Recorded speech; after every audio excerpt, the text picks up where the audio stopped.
بسم اللہ الرحمن الرحیم۔ اعتکاف کیا ہے اور اعتکاف کی فضیلت کیا ہے؟ آج اعتکاف کے بارے میں ہم جانیں گے کہ اعتکاف کی فضیلت کیا ہے اور اعتکاف کب کیا جاتا ہے۔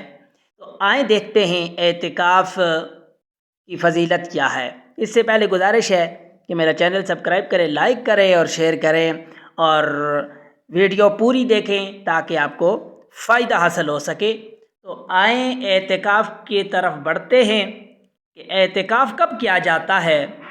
رمضان المبارک کا یہ مہینہ جا رہا ہے، تو رمضان المبارک کے آخری عشرے میں جو آخری 10 دن ہیں ان میں اعتکاف کیا جاتا ہے۔ تو اعتکاف کے لیے کب مسجد میں جانا چاہیے؟ اعتکاف 20 رمضان المبارک جو 20واں روزہ ہوتا ہے اس کی عصر سے پہلے مسجد میں حاضر ہونا پڑتا ہے اور اعتکاف کی نیت کرنی ہوتی ہے۔ جو 20واں روزہ ہوتا ہے اس کی افطاری مسجد میں کرنی ہوتی ہے۔ یہ اعتکاف کا وقت ہے اور عید کا چاند نظر آنے تک ہم اعتکاف میں مسجد میں ہی رہتے ہیں۔ تو آئیں اس کی فضیلت دیکھتے ہیں کہ فضیلت کیا ہے۔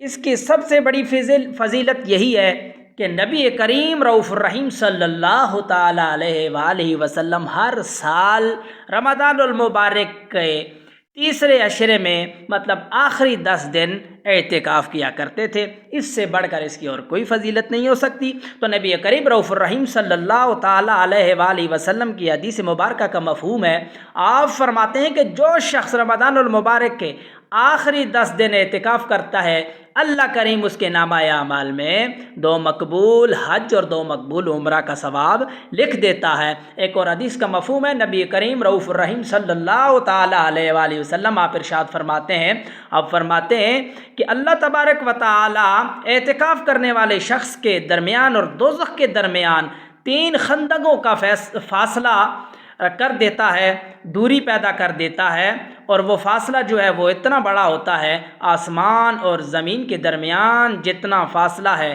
اتنا فاصلہ ہر ایک خندق کا ہوتا ہے۔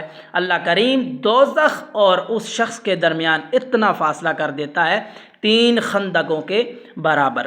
اللہ کریم ہمیں اعتکاف کرنے کی توفیق عطا فرمائے اور رمضان المبارک کا ادب و احترام کرنے کی توفیق عطا فرمائے، اور رمضان المبارک کے اندر اعتکاف کر کے ہمیں زیادہ سے زیادہ عبادت کرنے کی توفیق عطا فرمائے، قرآن مجید فرقان حمید کی تلاوت کرنے کی توفیق عطا فرمائے اور گڑ گڑا کر معافی مانگنے کی توفیق عطا فرمائے، اور اپنے عزیز و اقارب کے لیے بھی معافی مانگنے کی توفیق عطا فرمائے، اور اپنی بستی اپنے معلق کو بھی اپنی دعاؤں میں یاد رکھنے کی توفیق عطا فرمائے۔